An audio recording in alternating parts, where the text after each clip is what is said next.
Bismillahirrahmanirrahim. Assalamualaikum warahmatullahi wabarakatuh.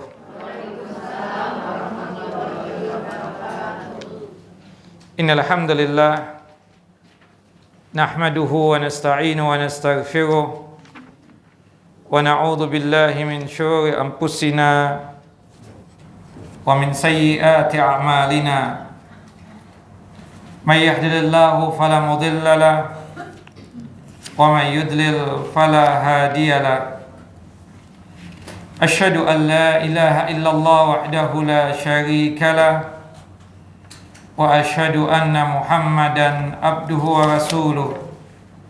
Wa laqad qala Allah ta'ala fil Qur'anil 'azim, ya ayyuhalladzina amanu taqullaha haqqa tuqatih wa la tamutunna illa wa antum muslimun. Wa ba'd, abi sakhli sadri wa yassir li amri wahlul 'uqdatam min lisani yafqahu qawli. Allahumma anfa'na bima 'allamtana wa 'allimna ma yanfa'una wa zidna ilma. Allahumma inna na'udzubika min zawali ni'matika wa fuj'ati niqmatika wa tahawuli 'afiyatika wa jami'i sakhatika. Allahumma inna na'udzubika min jahdil bala wa darakash syaqa wa su'il qada wa syamatatil a'da. Allahumma inna na'udzubika min adzabi jahannam wa min adzabil qubur wa min fitnatil mahya wal mamat wa min syarri fitnatil masihid dajjal. Akhawati fid din, a'azani wa a'azakunallah. Ibu-ibu yang selalu dimuliakan oleh Allahu Jalla wa Ala, Majlis Ta'lim Masjid At-Taqwa yang selalu dalam lindungan dan penjagaan Allahu Jalla Jalaluh. Melanjutkan kajian kita, pembacaan Kitab Tauhid, kitab yang disusun oleh Al-Allamah Al-Muhaddis Al-Faqih Muhammad bin Abdul Wahhab At-Tamimi rahimahullah rahmatan wasi'ah, yang dimana kita masih seputar bab yang kedua, yaitu berkaitan dengan fadail at-tauhid, yaitu keutamaan tauhid. Kita masuk pada hadis Abu Sa'id Al-Khudri radhiyallahu an, anna Rasulullah sallallahu alaihi wasallam qala, bahwasanya Rasulullah sallallahu alaihi wasallam bersabda, qala Musa, Nabi Musa alaihi salam berdoa.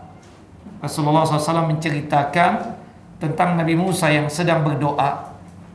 Doanya seperti ini: Ya Rabbi, allimni syai'an azkuruka wa ad'uka bihi.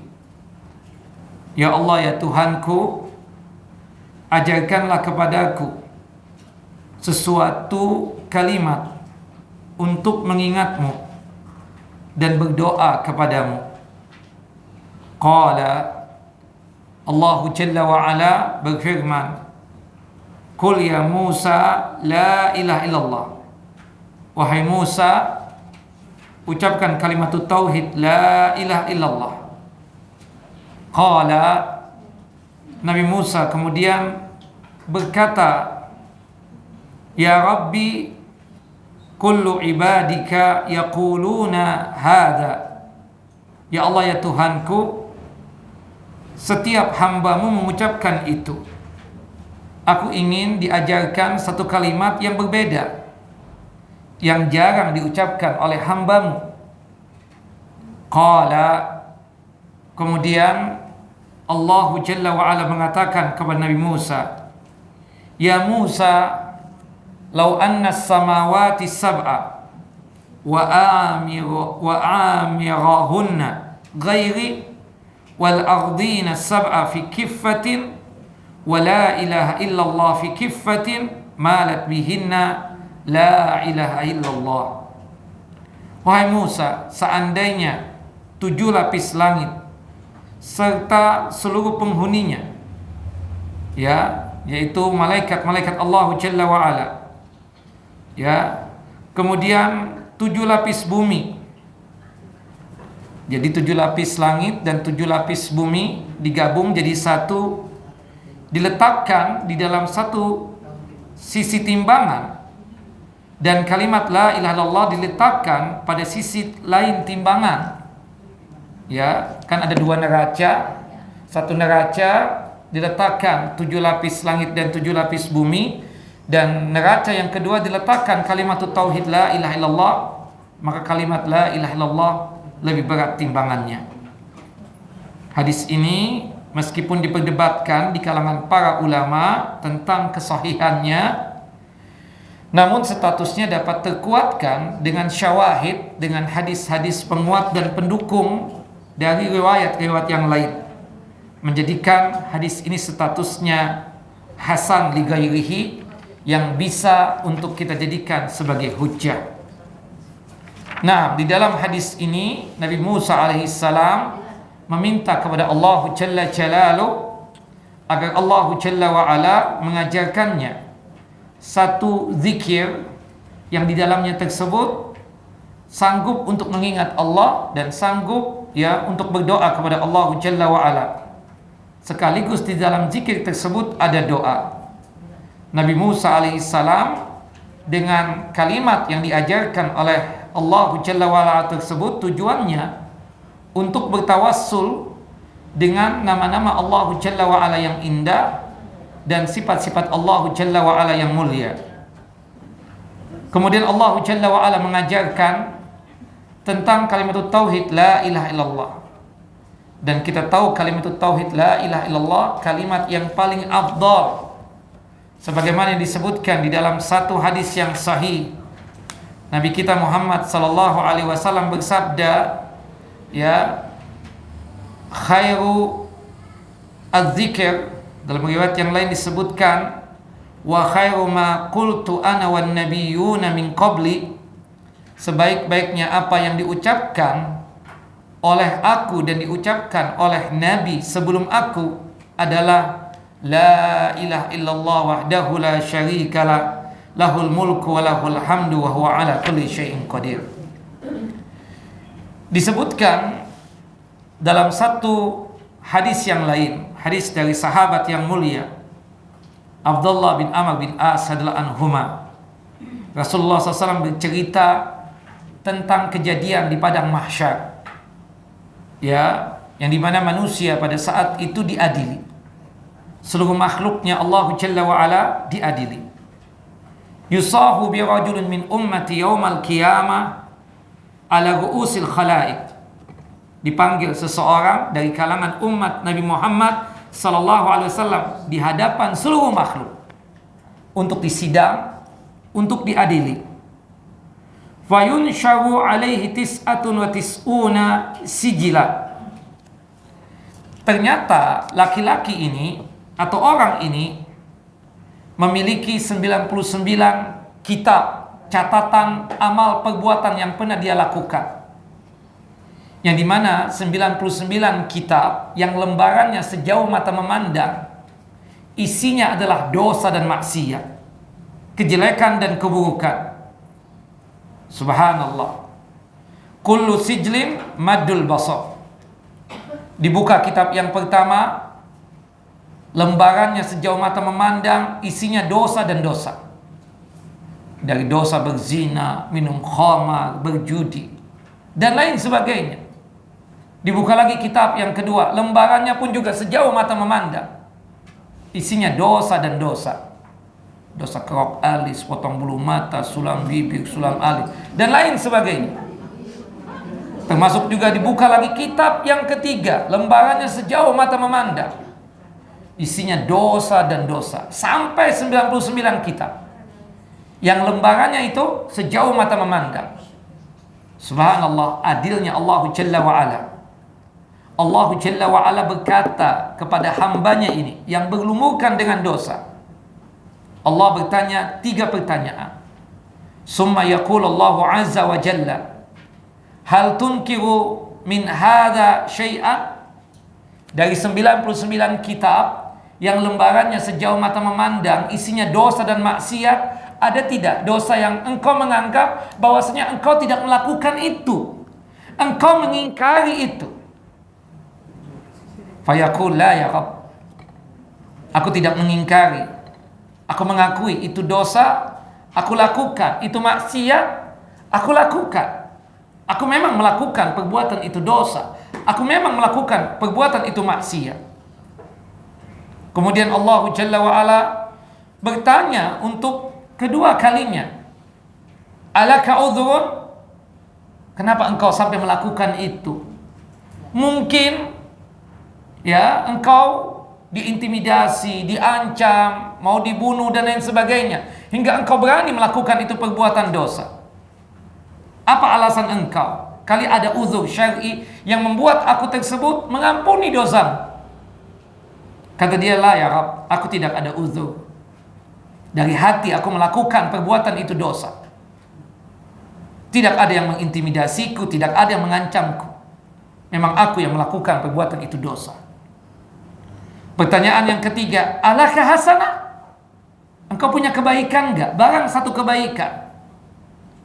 Kata hamba tersebut, fayahabu ar-rajul fayaqulu la. Ya, hamba tersebut semakin ketakutan lantas menjawab, tidak ya Rabb, aku tidak punya kebaikan, barang satu kebaikan sekalipun. Fayaqulu bala innalaka indana hasanat, engkau itu punya kebaikan, satu kebaikan.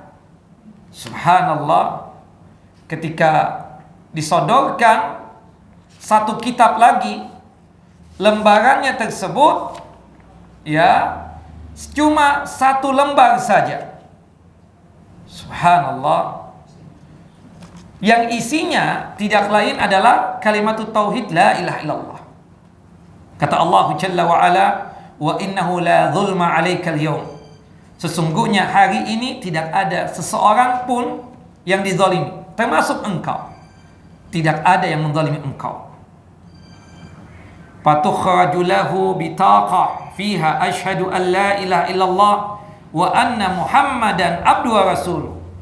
Isi kitab satu lembar tadi isinya 2 kalimat syahadat. Ternyata ini hamba meskipun berlumuran dengan dosa, meskipun dia tersebut bermandikan dengan dosa, tapi untuk syirik dia tidak pernah melakukannya.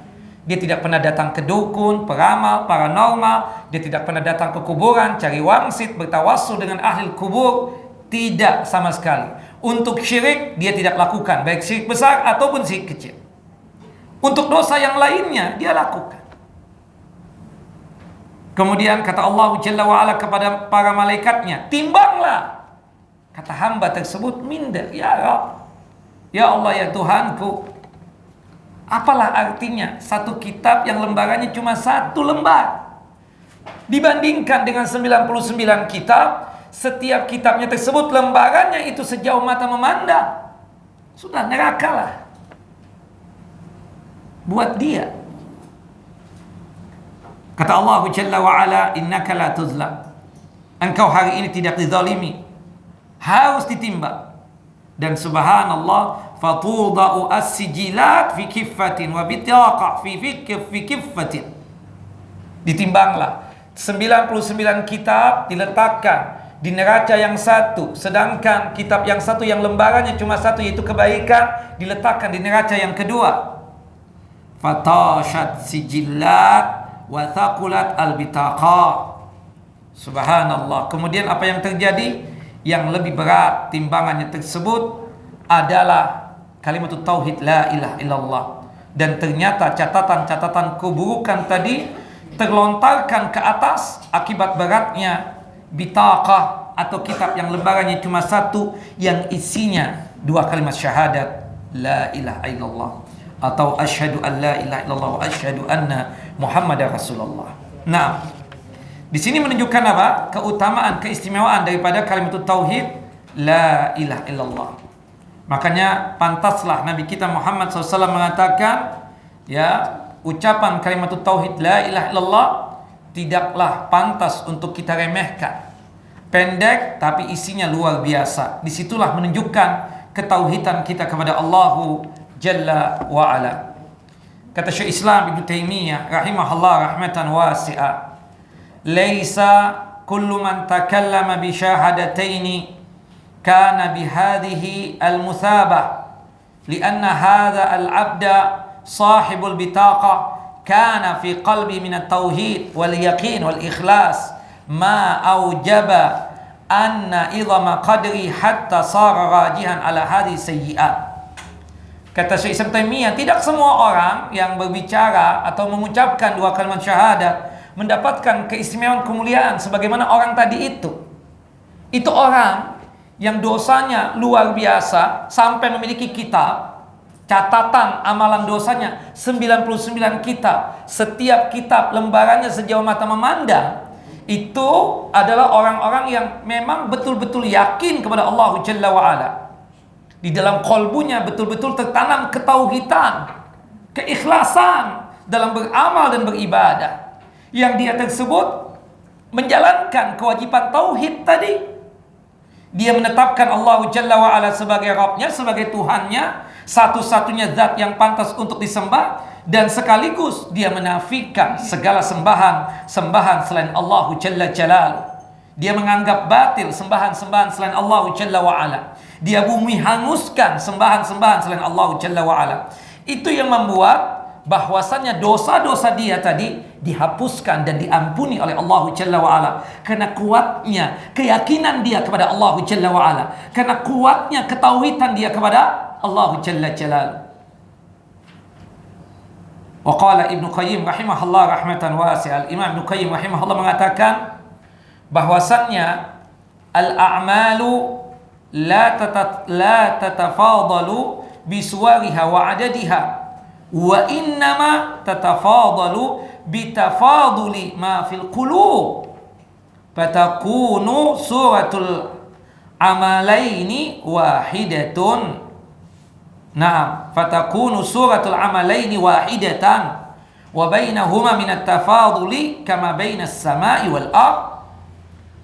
Amal perbuatan itu secara gambarannya satu sama lain tidak saling mengutamakan, tidak saling berlebihan, termasuk berkaitan dengan bilangan dan jumlahnya. Sesungguhnya amalan itu akan terlihat nampak lebih utama dibandingkan yang lain, itu tergantung dari apa yang ada di qalbunya, di hatinya. Maka kelihatan dua gambaran amal perbuatan itu dianggap menjadi satu, ya. Dan itu sungguh sangat berbeda sekali. Kenapa? Dikarenakan ya dalam hatinya tersebut tidak ada keikhlasan, tidak ada ketauhidan sama sekali. Kalau kita memperhatikan hadis ini, kata Al-Imam Ibnu Qayyim rahimahullah rahmatan wasi'ah, ya, wa ma'lumun anna kulla muwahhidin lahu hadhihi al-bitaqah wal kathiru minhum yadkhulun nar bi dhunubihi balil yahud aktsaru ma yaquluha walladhi yaquluha wa yukhalifuha a'zamu kufran mimman yajhaduha aslan fa innal kafira al asliya ahwanu kufran minal murtad. Allahu akbar. Bahwasannya kalau kita memperhatikan hadis tentang bitaqah ini, bagaimana dengan satu kitab lembarannya cuma satu, isinya cuma dua kalimat syahadat yaitu tauhid, mengakibatkan dosa-dosa dia terampuni. Ya, kalau kita memperhatikan setiap orang yang mentauhidkan Allah itu memiliki catatan ini. Tapi banyak di antara mereka tersebut mengaku mentauhidkan Allah, dilemparkan ke dalam siksa api neraka dikarenakan dosa yang mereka lakukan. Yahudi sekalipun mengucapkan la ilaha illallah, iya kan? Tetapi subhanallah, orang yang banyak mengucapkan la ilaha illallah tapi tidak paham kandungan dari apa yang dia ucapkan, bahkan dia tersebut menyelisih dari apa yang dia ucapkan. Dia mengucapkan la ilaha illallah, bersamaan dengan itu dia tersebut melakukan perbuatan kesyirikan, bersamaan dengan itu dia melakukan perbuatan kekufuran. Ini lebih berbahaya. Dia mengucapkan la ilaha illallah, tapi bersamaan dengan itu dia berbuat syirik, menyekutukan Allah. Itu lebih kufur ketimbang orang yang aslinya memang kafir. Kalau orang kafir asli itu lebih ringan ketimbang orang yang kafir dikarenakan murtadnya dia. Dikarenakan murtad, keluar daripada agama Islam ini. Wal'iyadzubillah. Maka oleh sebab itu, pahami betul kalimat tauhid la ilaha illallah yang kita ucapkan tersebut. Jangan sampai kita tersebut tidak memahaminya. Makanya ucapan la ilaha illallah tersebut, masih ingat tidak? Kandungannya itu ada dua, rukunnya ada dua. Yang pertama, al-isbat, menetapkan Allah Jalla wa'ala sebagai zat satu-satunya yang layak dan pantas untuk disembah. Kemudian yang kedua, ya, secara otomatis bahwasanya dia harus menafikan Tuhan selain Allah Jalla wa'ala. Makanya di sini makna la ilaha illallah, la ma'budu bihaqqin illallah. Tidak ada sembahan yang pantas untuk disembah kecuali Allah. Wala tanfa'u qailuha illa idza kana 'arifan ma'naha. Tidaklah bermanfaat orang yang mengucapkan kalimat tauhid la ilaha illallah kecuali kalau dia tersebut paham kandungan yang ada dalam kalimat tauhid la ilaha illallah, sekaligus dia sanggup mempraktekkan dan mengamalkan isi daripada kalimat tauhid la ilaha illallah, dan dia selamat dengan cara menafikan segala bentuk kesyirikan, ya. Dan adapun orang yang cuma sekadar mengucapkannya saja tanpa mengamalkan apa yang terkandung di dalam kalimat tauhid la ilaha illallah, maka wallahi demi Allah kalimat tauhid la ilaha illallah yang dia ucapkan tidak bermanfaat sama sekali. Itu yang dikatakan oleh para ulama, amma man talaffadha biha faqat wa lam ya'mal bima dallat alaihi lam tanfa'hu. Adapun orang yang cuma sekedar mengucapkan la ilaha illallah tapi tidak mengamalkan kandungan yang ada pada kalimat tauhid la ilaha illallah, dia mengucapkan la ilaha illallah, bersamaan dengan itu dia melakukan perbuatan syirik. Masih doyan datang ke kuburan, cari wangsit, bertawassul dengan ahli kubur. Kemudian juga dia mengucapkan la ilaha illallah. Bersamaan dengan itu dia masih suka mengumpulkan benda-benda yang dia yakini ada keramatnya. Dia yakini itu benda sanggup untuk mendatangkan manfaat dan sanggup untuk mencegah mara bahaya. Dia mengucapkan la ilaha illallah. Bersamaan dengan itu dia masih suka datang ke dukun, peramal, paranormal. Maka apa manfaatnya kalimat tauhid la ilaha illallah yang dia ucapkan? Maka di sini dikatakan oleh para ulama, wal hasil alla ilaha illallah la tanfa'u illa man arafa madlulaha nafyan wa isbatan. Wal hasil, kesimpulannya, kalimat tauhid la ilaha illallah tidaklah bermanfaat kecuali bagi orang yang betul-betul memahami kandungan yang ada dalam kalimat tauhid la ilaha illallah, yaitu ada apa? Rukun, isbat, dan nafyu. Isbat itu artinya menetapkan Allah Jalla wa'ala satu-satunya zat yang pantas untuk disembah. Konsekuensinya dia harus menafikan Tuhan selain Allah. Karena kita tahu realitanya, kenyataannya, ada tidak manusia yang menyembah selain Allah Jalla wa'ala? Ada, banyak. Tapi semua itu harus dinafikan, harus ditiadakan. Yang ditetapkan sebagai Rabbnya kita, sebagai Tuhannya kita, hanyalah Allah Jalla Jalaluh. Dan tentang dua rukun ini, dua pondasi ini, artinya kalimat tauhid la ilaha illallah baru bermanfaat kalau kita sanggup menjalankan apa yang kita yakini tadi berkaitan dengan pondasi la ilaha illallah. Yang pertama apa? Al-isbat. Al-isbat itu artinya menetapkan Allah Jalla wa'ala satu-satunya zat yang pantas untuk disembah.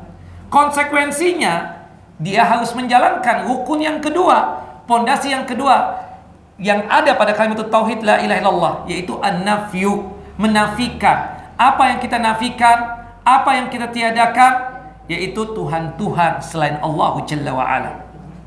Ketika kita sanggup menetapkan Allah Jalla wa'ala sebagai Tuhan kita, dan kita sanggup untuk menafikan Tuhan selain Allah Jalla Jalaluh, maka pada saat itu benarlah kesaksian kita dan bermanfaatlah kalimat tauhid la ilaha illallah yang kita ucapkan.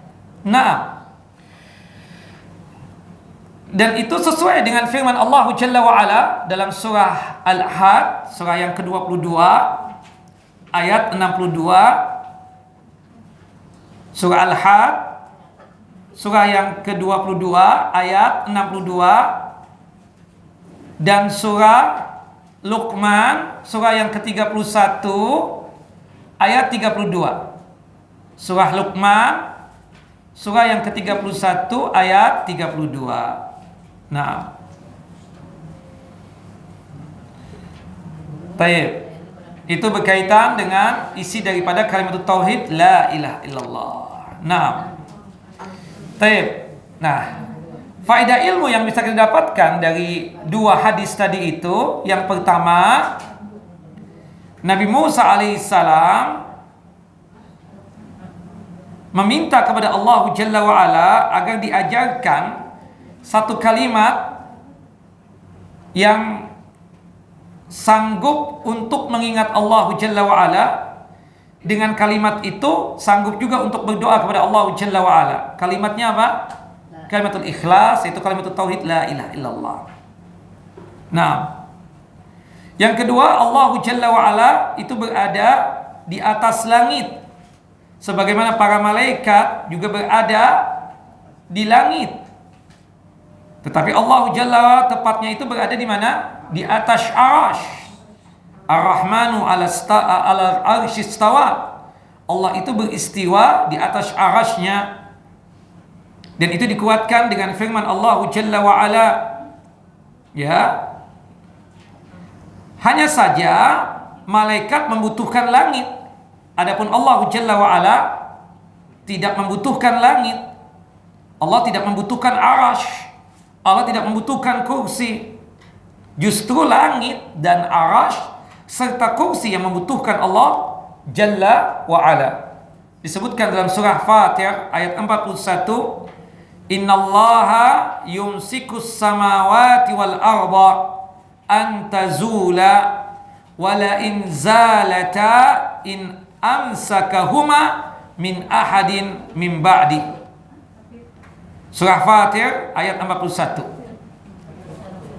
Sesungguhnya Allah Jalla wa'ala menahan langit dan menahan bumi supaya jangan sampai hilang, supaya jangan sampai lenyap.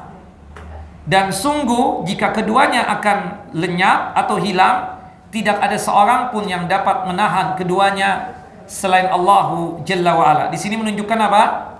Bahwasannya langitlah yang butuh dengan Allah Jalla Jalaluh. Naam. Taib. Kemudian selanjutnya, dalil yang kelima berkaitan tentang keutamaan tauhid. Dalil yang kelima berkaitan tentang keutamaan daripada tauhid. Fadlu tauhid wa ma yukaffiru minadz-dzunub. Salah satu keutamaan daripada tauhid itu adalah menghapuskan dosa-dosa. Kita lihat di dalam hadis Anas bin Malik radhiyallahu an, sami'tu Rasulullah sallallahu alaihi wasallam yaqul, aku telah mendengar Rasulullah sallallahu alaihi wasallam bersabda, qala Allah Ta'ala, Allah yang maha tinggi berfirman. Berarti menunjukkan ini apa? Hadis qudsi. Hadis qudsi itu maknanya dari Allah, sedangkan lafadznya, redaksinya dari Nabi kita Muhammad sallallahu alaihi wasallam.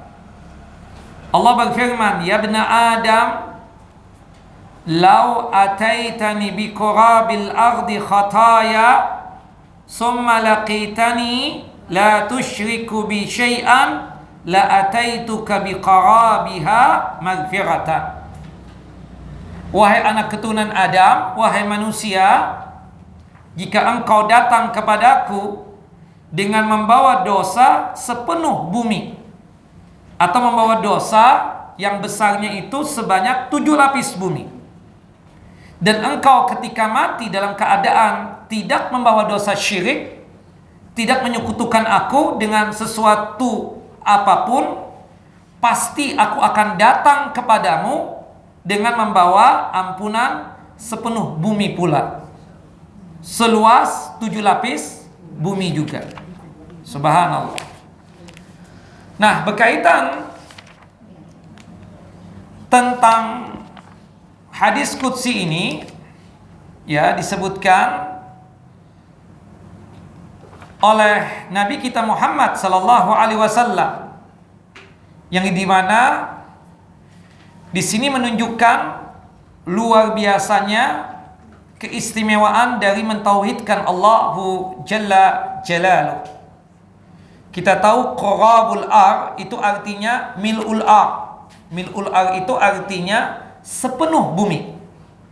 Bumi itu ada berapa lapis? 7 lapis. Jika sekiranya di antara kita ini, ya, ada yang meninggal dunia, kemudian keadaannya itu membawa dosa, dosanya itu banyaknya dan besarnya seperti 7 lapis bumi atau sepenuh bumi. Tapi ketika dia meninggal, untuk dosa syirik dia tidak lakukan. Dia tidak pernah berbuat dosa syirik. Tapi kalau dosa yang lain dia lakukan. Berzina, minum khamar, berjudi, ya, potong bulu mata, potong alis, ya, sulam bibir, sulam alis, dia lakukan.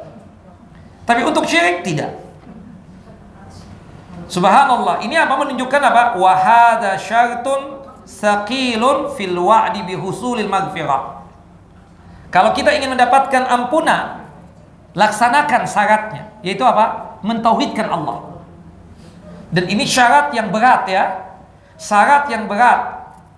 Dikarenakan dijanjikan jika kita datang kepada Allah tidak membawa dosa syirik, baik syirik besar ataupun syirik kecil, maka dipastikan itu hamba akan diampuni oleh Allah Jalla wa Ala. Wa huwa salamatu minasyirki qaliluhu wa kathiruhu, saghiruhu wa kabiruhu. Dia selamat dari syirik pada saat meninggal dunia, ya, baik syirik yang kecil ataupun yang besar, baik yang sedikit ataupun yang banyak. Nah, baik yang kecil ataupun yang besar. Wala yuslam min zalika illa man atallaha biqalbin salim. Tidak ada yang selamat dari hal itu kecuali jika ada orang yang datang kepada Allah dalam kondisi hatinya selamat, biqalbin salim. Naam. Makanya Allah mengatakan, wahai anak keturunan Adam, sesungguhnya engkau jika sekiranya datang kepadaku membawa dosa sepenuh bumi atau seluas bumi sekalipun, kemudian engkau datang kepadaku dalam kondisi tidak menyekutukan aku dengan sesuatu apapun, aku akan berikan ampunan sebesar 7 lapis bumi juga. Allahu Akbar. Hadis ini menutup bab ini, yaitu bab yang kedua, berkaitan dengan keutamaan tauhid. Dengan keutamaan tauhid tersebut, salah satunya adalah menggugurkan segala dosa-dosa. Nah, secara khusus hadis ini menjelaskan kepada kita akan luasnya rahmat Allah Jalla wa Ala.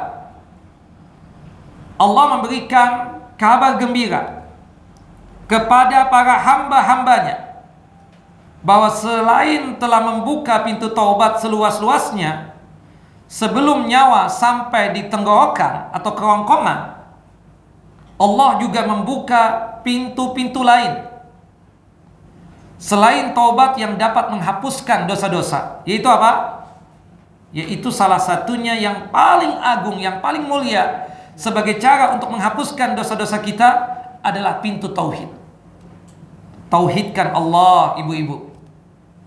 Esakan Allah Jalla Jalaluh. Dan itulah nasihatnya para anbiya, para nabi. Nabi Nuh alaihissalam ketika mau meninggal dunia, dia mengumpulkan anak-anaknya dia mengatakan kepada salah seorang dari anaknya tersebut, ya putranya, ketika mau meninggal dunia, amauka bi la ilaha illallah fa innas samawati sab'a wal ardina sab'a law wudi'at fi kiffatin wa la ilaha illallah fi kiffatin rajahat bihinna la ilaha illallah walau anna as-samawati sab'a wal ardina sab'a ya kunna khalqatan mubhamatan la fasamat hunna la ilaha illallah.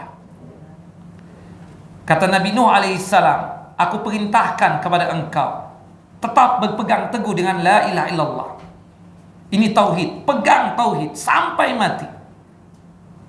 Dan ini kalimat, jika sekiranya 7 lapis langit dan 7 lapis bumi dikumpulkan, diletakkan di suatu neraca, dan la ilaha illallah dikumpulkan di neraca yang lain, maka tetap apa? Lebih berat kalimat tauhid la ilaha illallah. Dan ini menunjukkan satu keistimewaan. Dan itu paling afdalnya zikir. Jadi kalau kita ditanya paling afdalnya zikir apa? La ilaha illallah. Disebutkan di dalam hadis yang sahih, hadis dari jalur sahabat yang mulia Abdullah bin Amr bin As radhiyallahu anhuma. Ya, la ilaha illallah itu paling mulia. Afdalul zikir la ilaha illallah. Nah, dan subhanallah, Nabi Yunus alaihissalam ketika berada di dalam 3 kegelapan perut ikan paus, kegelapan lautan, dan kegelapan malam, Nabi Yunus membaca apa? La ilaha illa anta subhanaka inni kuntu minadh dhalimin. Tauhid juga. Bukan begitu? Subhanallah. Termasuk kalau kita gundah gelana, kita dalam kondisi yang sifatnya tersebut galau, maka kita mengucapkan apa? La ilaha illallah atau Rabbi Rabbi Allah Allah Rabbi la usyriku bihi syai'a. Allah Tuhanku, Allah Tuhanku, Allah Tuhanku, aku tidak menyekutukan Engkau ya Allah. Nah, subhanallah, kalau kita membaca doa Nabi Yunus alaihissalam tadi, Yunus bin Muta, setiap kali kita memohon, meminta, sebelumnya kita ucapkan tadi la ilaha illa anta subhanaka inni kuntu minadh dhalimin. Apapun yang kita inginkan, Allah Jalla wa Ala akan berikan. Apapun masalah yang kita hadapi, Allah akan keluarkan kita dari masalah tersebut. Maka sering-sering dalam berdoa tersebut kita sisipkan itu zikirnya Nabi Yunus alaihissalam, la ilaha illa anta subhanaka inni kuntu minadh dhalimin. Berarti menunjukkan apa? Tauhid. Allah Jalla wa Ala membuka pintu taubat. Selama ruh masih dikandung badan, dosa apapun jika kita bertaubat, niscaya Allah akan ampuni. Innallaha yaqbal taubatal abdi ma lam yugargir. Sesungguhnya Allah Jalla wa Ala selalu menerima taubatnya seorang hamba selama ruh masih dikandung badan. Ya. Hatta dosa syirik sekalipun, asal dia masih hidup. Dalam surah Az-Zumar ayat 53, Allah Jalla wa Ala ya berfirman, ya ibadiyalladzina asrafu ala anfusihim la taqnatu min rahmatillah innallaha yaghfiru dzunuba jami'a. Wahai hamba-hambaku yang berlumukan dengan dosa. Allah masih menyebutkan tuh hamba itu manusia sebagai hambanya, padahal dia tersebut berlumukan dengan dosa. Janganlah kalian itu berputus asa dari rahmatku, dari rahmat Allah Jalla Jalaluh. Janganlah kalian itu berputus asa dari ampunan Allah Jalla Jalaluh. Innallaha yaghfiru dzunuba jami'a. Sesungguhnya Allah Jalla wa Ala mengampuni dosa seluruhnya. Kan ada orang kadang merasa dirinya itu hina, merasa dirinya kotor, dikenakan penuh dengan dosa dan maksiat. Dia takut untuk meminta ampun kepada Allah Jalla wa Ala, atau mungkin malu untuk meminta ampun kepada Allah. Padahal Allah suruh jangan malu untuk meminta ampun, apalagi sampai putus asa. Allah perintahkan kita itu untuk meminta ampun kepada Allah Jalla wa'ala. Dosa apapun pastinya Allah akan ampuni. Hatta mungkin kita berulang-ulang melakukan itu perbuatan dosa, minta ampun kepada Allah Jalla Jalla. Sering-sering kita mengucapkan istighfar kepada Allah sambil mengucapkan kalimat tauhid la ilaha illallah. Makanya paling bagusnya istighfar itu yang menjadi pemimpinnya istighfar apa? Sayyidul istighfar. Allahumma anta rabbi la ilaha illa anta khalaqtani wa ana abduka wa ana ala ahdika wa wa'dika mastata'tu a'udzu bika min syarri ma sana'tu abu'u laka bi ni'matika alayya wa abu'u bi dhanbi faghfirli fa innahu la yaghfiru dzunuba illa anta. Di dalam Sayyidul Istighfar ini ada 3 tauhid sekaligus. Ada tauhid ar-rububiyah, ada tauhid al-uluhiyah, ada tauhid asma wa sifat. Di dalam Sayyidul Istighfar ini ada pengakuan kita Allah satu-satunya zat yang pantas untuk disembah. Ada pengakuan kita dengan janjinya kita kepada Allah Jalla wa'ala, siap untuk melaksanakan perintah-perintah Allah Jalla wa'ala dan siap untuk meninggalkan larangan-larangan Allah. Dalam Sayyidul Istighfar pengakuan kita juga bahwasannya kita ini punya potensi untuk melakukan perbuatan dosa. Makanya kita meminta perlindungan kepada Allah Jalla wa'ala agar jangan sampai kita tersebut melakukan perbuatan maksiat. Jangan sampai ada perbuatan jelek yang kita lakukan, perbuatan dosa yang kita lakukan. Di dalam Sayyidul Istighfar kita pun mengakui begitu besarnya, begitu banyaknya anugerah nikmat yang telah Allah berikan kepada kita. Dan kita pun mengakui kita ini sebagai manusia pastinya pernah melakukan perbuatan dosa. Makanya kita kembali kepada Allah Jalla wa'ala sekaligus meminta ampun kepada Allah Jalla Jalla. Nah, tapi ada pintu yang lain sebagai cara untuk menghapuskan dosa, yaitu apa? Tauhid. Tauhid yang benar, yang hak, yang kokoh, yang ikhlas, yang tulus, dapat menghapuskan apa? Dosa-dosa. Sampai dikatakan tadi oleh Allah Jalla Jalaluhu, hei kalian manusia, hei kalian anak keturunan Adam, jika sekiranya kalian ini datang kepadaku membawa dosa yang besarnya itu seperti 7 lapis bumi atau sepenuh bumi sekalipun, selama engkau tidak membawa dosa syirik, maka aku akan ampuni dosa-dosa. Sebesar itu pula aku berikan ampunan, sebesar 7 lapis langit juga. Subhanallah. Makanya sebab itu jangan sampai kita itu melakukan perbuatan syirik. Nah, dan subhanallah, dari bab yang pertama ini kandungan hadis tadi dan ayat-ayat juga sebelumnya ada beberapa poin yang ingin kita bahas. Yang pertama, luasnya karunia Allah Jalla Jalaluhu. Allah Maha Pemberi nikmat, Allah Maha Pemberi rizki, ya. Termasuk juga luasnya rahmat Allah dan kasih sayangnya Allah kepada kita. Dan luasnya juga ampunan Allah Jalla Jalaluhu. Allah Maha Pengampun. Allah At-Tawwab, Maha Penerima taubat. Allah Al-Ghafur, Al-Ghaffar, Maha memberikan ampunan, Maha menutupi dosa-dosa kita. Yang kedua,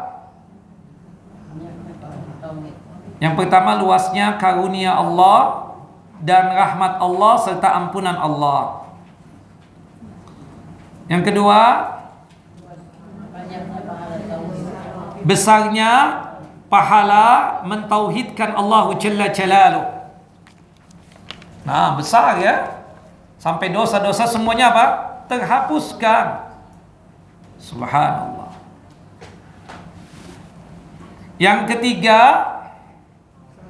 dengan tauhid juga dapat apa? Menghapuskan dosa-dosa. Tadi banyak sekali dalil-dalilnya, hadis Abdullah bin Amr bin As, kemudian juga hadis Anas bin Malik radhiyallahu an menjelaskan dengan tauhid bisa menghapuskan dosa-dosa kita. Yang keempat, ya, bagaimana kita memahami tentang surah Al-An'am, ya, di dalamnya ada ketauhidan juga, yang dimana Allah Jalla wa'ala berfirman, alladzina amanu wa lam yalbisu imanuhum bidzulmin ulaika lahumul amnu wa hum muhtadun. Orang-orang yang beriman yang tidak pernah mencampur adukan keimanannya dengan kezaliman. Maksudnya apa? Orang-orang yang mentauhidkan Allah Jalla wa'ala, yang tidak pernah mencampur adukan ketauhidan mereka dengan kesyirikan, maka dipastikan mereka akan mendapatkan keamanan yang sempurna, sekaligus juga mendapatkan petunjuk dan hidayah Allah yang sempurna. Termasuk juga yang kelima, kalau kita melakukan 5 amalan, jaminannya surga. Pertama, mengesahkan Allah Jalla wa'ala. Yang kedua, bersaksi bahwasanya Muhammad bin Abdullah adalah hamba Allah dan utusan Allah Jalla wa'ala.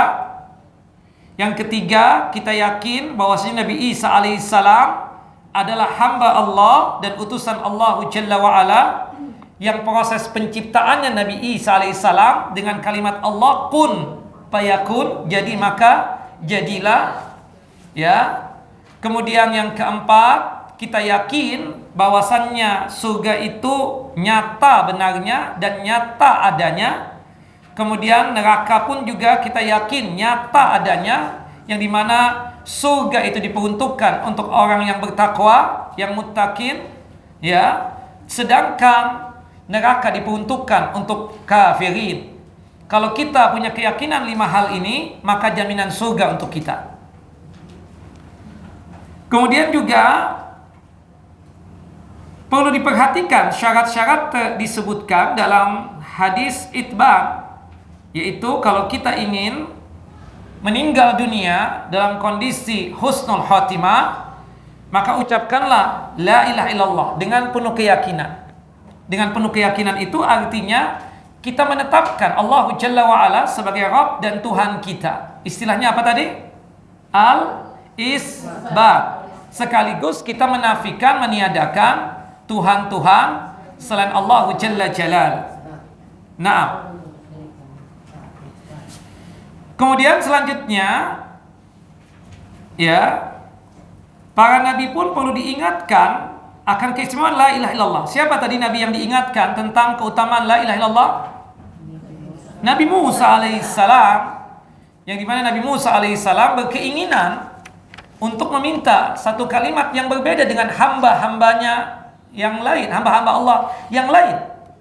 Kata Allah Jalla wa'ala, ya Musa, kalau sekiranya 7 lapis langit dan 7 lapis bumi diletakkan di satu neraca, dan la ilaha illallah di neraca yang lainnya, maka tetap yang lebih berat kalimat tauhid la ilallah.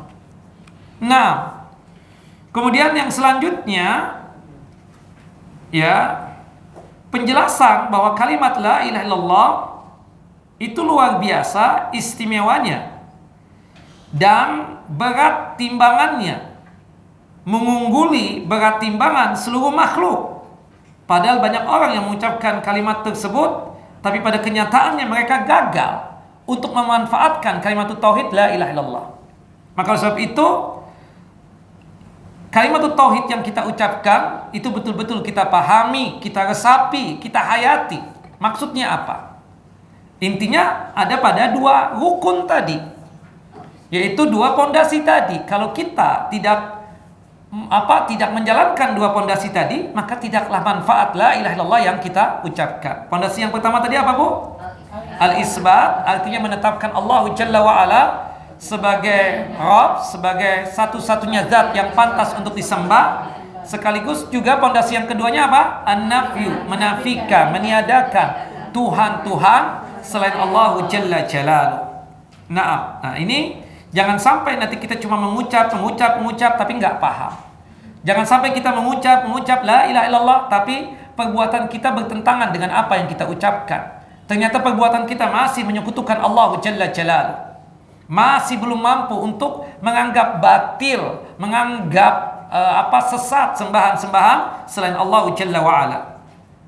Kemudian yang ke-10, pernyataan bahwa bumi itu memang 7 lapis sebagaimana apa?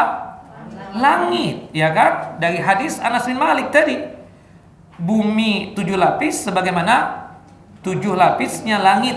Langit 7 lapis, bumi pun juga begitu. Dan yang ke-11, ternyata langit dan bumi itu ada penghuninya. Langit penghuninya para malaikat. Nah, bumi ya kita ini penghuninya. Nah, termasuk bangsa jin. Kemudian yang ke-12 menetapkan sifat-sifat Allah Subhanahu wa taala apa adanya. Allah Allah beristiwa di atas arasnya. Beristiwa itu bagaimana? Hanya Allah yang tahu tentang hakikatnya. Tapi kita mengimani salah satu sifatnya Allah adalah istiwa.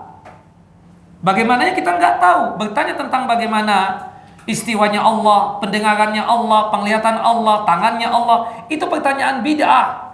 Pertanyaan yang tidak boleh untuk kita tanyakan. Tapi kita beriman, Allah punya tangan, Allah punya pendengaran, Allah punya penglihatan, Allah beristiwa di atas arasnya. Kita yakin itu semua. Tapi hakikatnya sesuatu yang sifatnya majhul, kita tidak tahu. Yang jelas kita dituntut cuma mengimaninya saja. Makanya kita mengatakan tangan Allah sesuai dengan kebesaran dan keagungan Allah. Bagaimananya? Ya, kita tidak tahu. Majhul, sesuatu yang kita tidak tahu. Wallahu alam, hanya Allah yang mengetahuinya. Nah, ya, wal imanu bihi wajib, tapi mengimani Allah punya penglihatan, pendengaran, ya, punya tangan, ya, itu adalah wajib. Wasu'alu anhu bid'ah, bertanya tentang bagaimana tangannya Allah, bagaimana tentang penglihatan Allah, tentang pendengaran Allah, itu pertanyaan bid'ah yang tidak perlu untuk ditanyakan. Nah, yang jelas kita yakin sifatnya Allah Jalla wa'ala sesuai dengan kebesaran dan keagungan Allah Jalla wa'ala.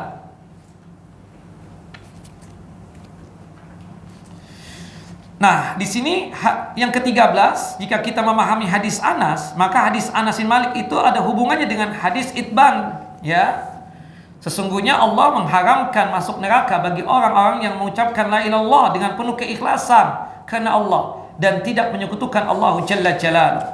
Disebutkan di dalam hadis Itban, ya, hadis yang dikeluarkan oleh Imam Bukhari dan Muslim, fa innahu harrama 'alan nar man qala la ilaha illallah yabtaghi bidzalika wajhallah.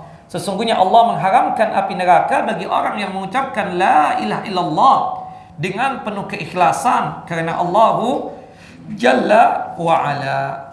Naam.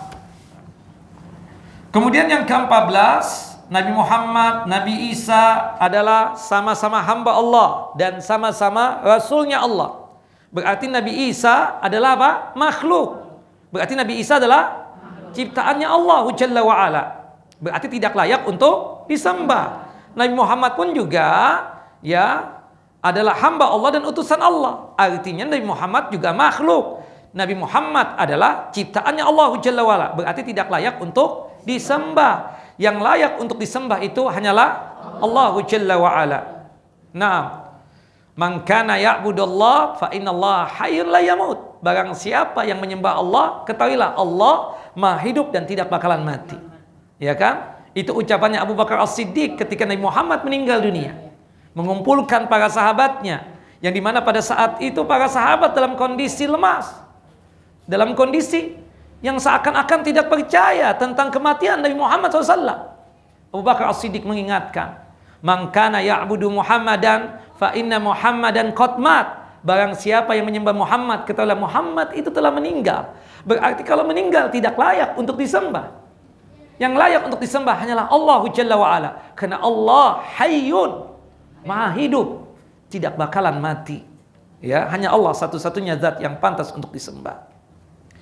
Kemudian yang ke-15, kita mengenal Nabi Isa itu adalah sebagai kalimat Allah. Kenapa Nabi Isa disebut dengan kalimat Allah? Karena proses penciptaan Nabi Allah Isa alaihissalam lewat ucapan Allah atau kalimat Allah, kun fayakun. Nah, Nabi Isa itu juga dikatakan ruhnya Allah, ruh yang Allah ciptakan. Sama sebagaimana Allah menciptakan ruh untuk kita, memberikan ruh untuk kita. Berarti Nabi Isa itu adalah makhluk. Kemudian mengetahui juga tentang keimanan kita secara benar tentang adanya surga dan neraka. Harus yakin. Dan iman kita kepada surga, adanya surga dan adanya neraka, ini masuk rukun iman yang keberapa? Rukun iman ada 6 kan? Ini rukun iman yang keberapa? Kelima. Beriman kepada apa? Hari kiamat. Naam, dan yang lainnya. Wallahu a'lam bissawab. Ini kira yang bisa disampaikan pada kesempatan kali ini. Wa sallallahu nabiyina Muhammad wa ala ali Muhammad kama shallaita ala Ibrahim wa ala ali Ibrahim innaka Hamidun Majid. Insyaallah nanti kita akan lanjut pada pertemuan yang akan datang masuk kepada bab yang ketiga ya, masuk pada bab yang ketiga. Baik. Wa sallallahu nabiyina Muhammad wa ala ali Muhammad kama shallaita ala Ibrahim wa ala ali Ibrahim innaka Hamidun Majid. Allahumma barik ala Muhammad wa ala ali Muhammad kama barakta ala Ibrahim wa ala ali Ibrahim innaka Hamidun Majid. Subhanakallahumma wa bihamdika asyhadu an la ilaha illa anta astaghfiruka wa atubu ilaik. Assalamualaikum warahmatullahi wabarakatuh.